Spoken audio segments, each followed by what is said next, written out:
This secret sin might be destroying your life, and it's so sneaky, it's so deceptive that you might not even know that you're operating out of this sin. You want to know what it is? Pride. The Bible tells us in Proverbs that pride comes before destruction. What if this thing that is destroying you is your own pride? And I once heard this from someone, that there's a difference between being proud of someone and actually having pride in yourself. And as we break this down today, you may be able to open up your eyes and ears in the spiritual realm that you might be dealing with pride. Most people would say, I'm not dealing with pride. I'm humble. I'm not prideful. But as we start to really study the Word of God, we start to see that we're actually dealing with this secret sin, which is pride.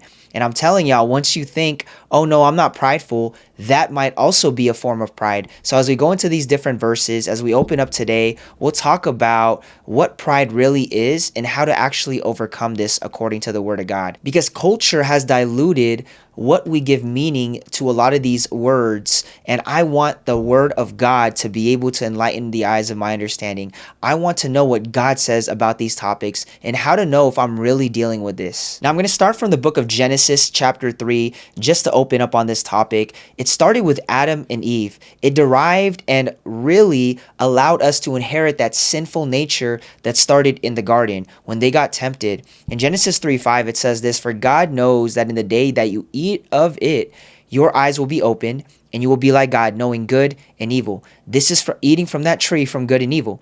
And here comes the cunning serpent sharing them this, right? And in verse 6, "So when the woman saw that the tree was good for food, that it was pleasant to the eyes, and a tree desirable to make one wise, she took of its fruit and ate. She also gave to her husband with her, and he ate."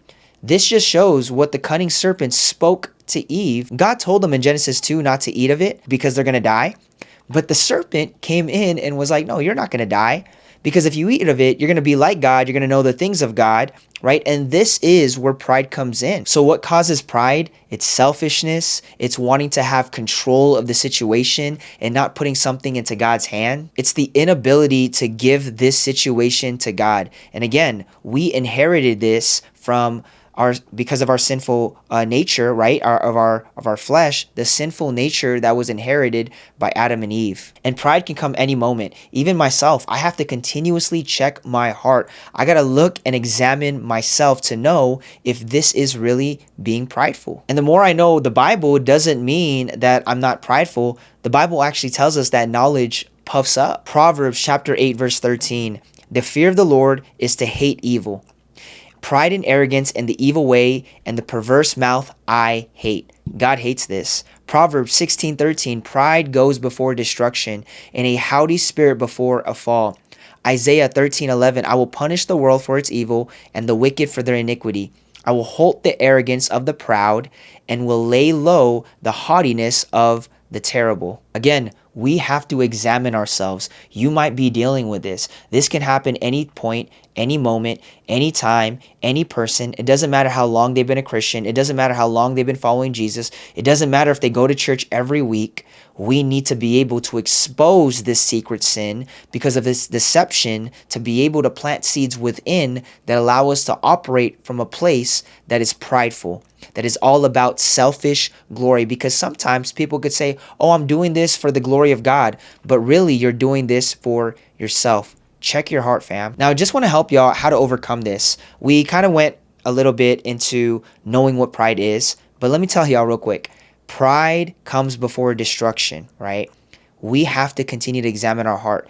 And there's so many branches we can go into on the different types of pride and how we can fall. I just want to expose this so we can be aware. Now, how do we actually overcome it? And we might actually go deeper onto this channel on pride, but I hope you guys are at least getting some revelation around it. And if you're actually dealing with it, just know this: let go, let God. So how do I overcome pride? It's humility.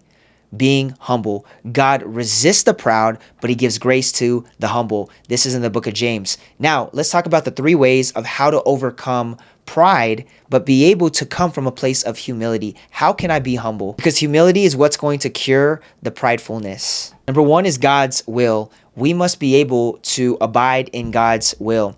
It says this in 1 John chapter 2, verse 15 to 17.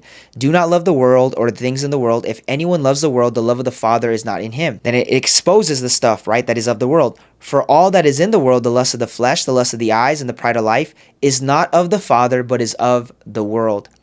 And the world is passing away, and the lust of it. But he who does the will of God abides forever. In order to overcome pride, we must be able to do the will of God. He who does the will of God abides forever. So one way to be able to remain humble and to allow humility to cure you being prideful is doing God's will. Number two, another way to be humble is prayer. Being prayerful, because you're either prayerful or you're prideful, right? Apostle Paul says, pray without ceasing. This is the will of God, is to pray without ceasing. So again, prayerful or prideful. And going into prayer just shows that we don't rely on ourselves. We rely on God. We take our situations and we allow him to come before us. We inquire of the Lord. You'll see David, before he does a lot of major things as king and goes to battle, goes to wars, to fight against the enemies, he inquires of the Lord. Just like Moses, when the Israelites were complaining and wanting to stone him and kill him, he didn't come back at them out of pride. Actually, the Bible talks about how Moses was very humble. He inquired of God even when his own people were coming against him. Prayerful or prideful, you can't have one or the other, or you can't have both at the same time. It's either one or the other. Are you prayerful? Because prayer is a way to humble ourselves before God. Last thing, number three, another form of humility is fasting. And we have actually a whole playlist on this channel on fasting. Isaiah 58 talks about fasting that pleases God, a way to abstain from things that we rely on. Because you might rely on your energy drink, your coffee. You might rely on food in certain situations, and that's really another sin, which is gluttony. You might rely on all these things above God when it comes to seeking the Father. Like I know people that will eat just to be able to, kill time is what they say. So fasting is a form, abstaining from things in order for us to separate ourselves, sanctify ourselves, and really lean on God. Put everything on God. Get our strength from the Lord.